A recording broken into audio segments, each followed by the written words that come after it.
the environmental groups have been keeping something from us. And the red tide kisses the shore. No one wants to talk about it. Because they're membership organizations. They're looking to maximize the number of people making contributions. That's why I've been saying for years to the vegan community, This is not a false alarm. This is not a test. The leading cause of environmental degradation is, I don't necessarily know what it is. There's suppression and mismanagement of information. the issue of climate change or global warming, whatever you want to call it, this could turn out to be the biggest problem of our time.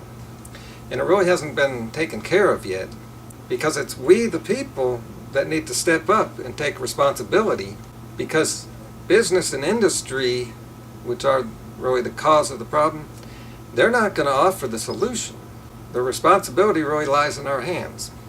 So please watch this entire video, because it's education that is needed. And then please share this video around. And once you are more educated, you'll be able to talk about it to other people. And that can make a difference. This issue just got a huge platform at the opening of the Olympics in Brazil. They got a big rainforest there. And so that's one of the epicenters of the climate change. One reason the rainforests are so important is, of course, the trees. And trees are good for more than just growing the fruit that is the #1 food of the planet. They're important in keeping the climate balance. Trees produce a lot of oxygen, and they also take in the carbon dioxide. And it's that carbon that's one of the problems now. There's too much carbon in the atmosphere, creating a greenhouse effect. And these trees are being cut down in the rainforest in a massive amount. And what they're replacing it with is crops, grasses, which are very small plants for the amount of acreage that they're taking up. Trees are just much more helpful for the environment. And they've always been there. They're a big part of what keeps the world in the balance. Climate change, global warming, it really doesn't matter what you call it. The fact is, it is happening. Too late for debate, too bad to ignore.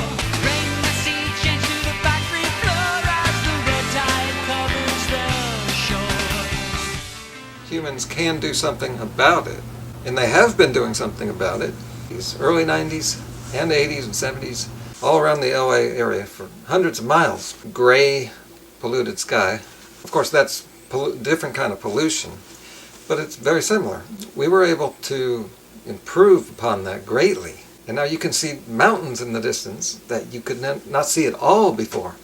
Cutting back of emissions, mostly from cars. The car companies used to say they couldn't do it, but then they were forced to do it, and that proved that they could do it. And today we have much cleaner air and less lung cancer. Could carbs cause lung cancer? No, lung cancer is not caused by bananas. As I mentioned earlier in the video, the trees are being cut down to grow crops. Now what are these crops for? They are for the animals that humans are going to later eat. It turns out that the environmental groups have been keeping something from us. It's the #1 cause of most environmental problems. Even more so than the cars we drive is the diet that we eat. Overall, just the way humans live has caused these problems. I'd like to say, before I go further, that the way people are eating now has not made them more happy. So, although people go along with this new industry, it's only out of addiction. It's not making them happier. Matter of fact, people who are living more naturally seem to be more happy, like people in Brazil. Now earlier in the video I said that industries were the problem. Actually, they only take the action that is the physical cause, cutting down the rainforests and stuff like that, but they are not the source. Industries are only catering to the public. They're simply there to give the public what they are wanting. And right now, human beings are being taught more and more to want more and more meat. It started here in America. But now that people are wising up here and realizing all the bad things about meat, Those companies are now moving to places like Asia, third world countries, to try to get them to eat more meat.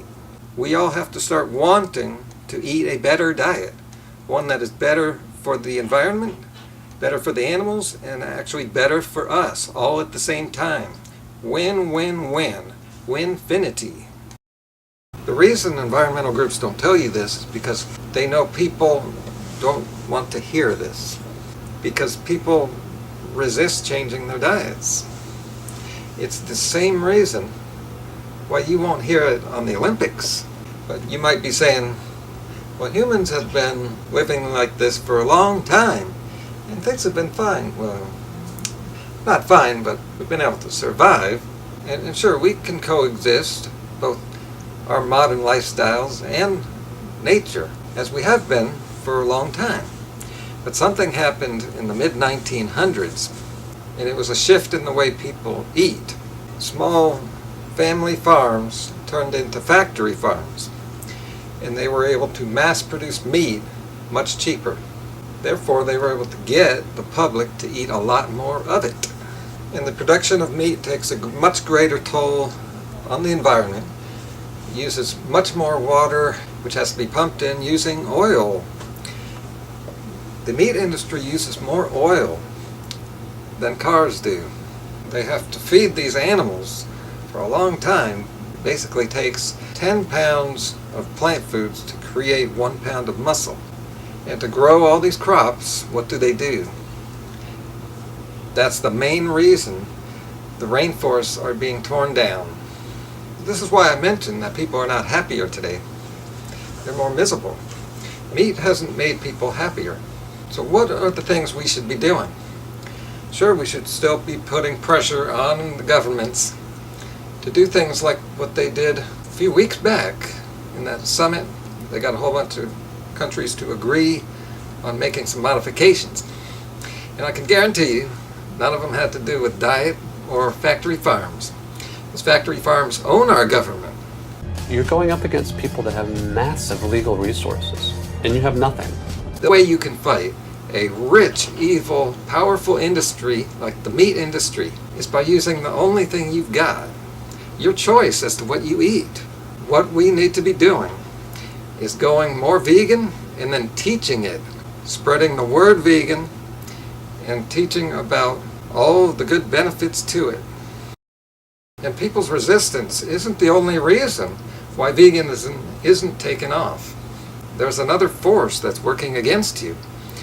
It is the meat industry itself and their propaganda. They are trying to save their industry because they know it's threatened. They put out propaganda to get people back to meat. Yeah, check out this video I recently made. And for further information about how diet is connected to the environment, watch my video on Cowspiracy, documentary from about a year ago or so. I'll put a link at the end of this video and in the description below. What's your carbon footprint?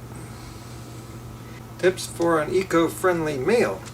And I was just looking at this, it does mention meatless eating, but not really soon. You don't want to put it too early in the article or video. Eat seasonally, buy local, use organic ingredients. It's not just good for you. Choose free-range, hormone-free, and organic animal products. Notice first here they're catering to the audience. But see, organic free-range animal products, those are real expensive. Be selective about seafood. Then comes go vegetarian or even vegan. It's just about the smallest section here. Just talks about cookbooks to check out. Yep, that's it. They don't really get into stuff there. And see, they know what they're doing. And that's a good tip for all of us. Don't push too hard about people changing their diets. Just gently show them new things and plant seeds. Look for fair trade on the label. I didn't know what that was for years. Avoid the extra packaging and all that recycling stuff. Compost, I do that. Most people do not do that. I remember when I moved in with somebody, the person said, I don't know if you want to be burying garbage in the backyard, but I've been doing it for over 20 years with no problem. Some deforestation is driven by the global demand for palm oil. There's an article that says it's not easy to avoid palm oil since it is in a lot of products, which are processed foods, oil for cooking, and cosmetics. Well, all these things, you shouldn't be eating much processed foods because you should care about your health. Oil for cooking, you don't really need that. And cosmetics are just bad for you. Now get that goop off your face and let your skin become healthy, and then you won't need it, like me. As for laws, the laws on the environment don't match the extreme situation that we are facing. In a perfect world, producers would have to pay the real price of the environmental damage caused by their products. But we got government corruption corrupted by industries. Just recently, I heard that here in the U.S., the government is going to be bailing out the egg industry because they haven't been making enough money.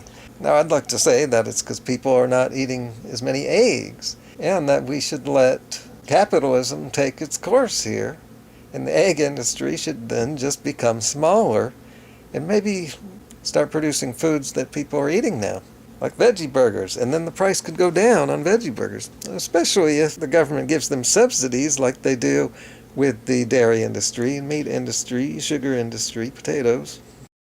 But there is another reason for the egg bailout, and that has to do with the bird flu that was going around. But hey, that's capitalism. Well, actually, it's not here in the U.S. Poor people got to live by capitalism. The rich businesses, they get socialism and welfare to a huge degree. But one reason we have all these diseases and food poisoning is because of bad practices by these industries. And they should have to learn their lesson through natural consequences and not just be bailed out. It starts at the local level, but then it goes all the way to Congress.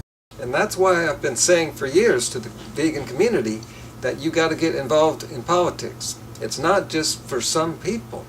Vegans should be more into politics than anybody because that's where we're going to make a big difference. And a lot of how the world is eating does come down to politics. We have to be involved in it. Go vegan.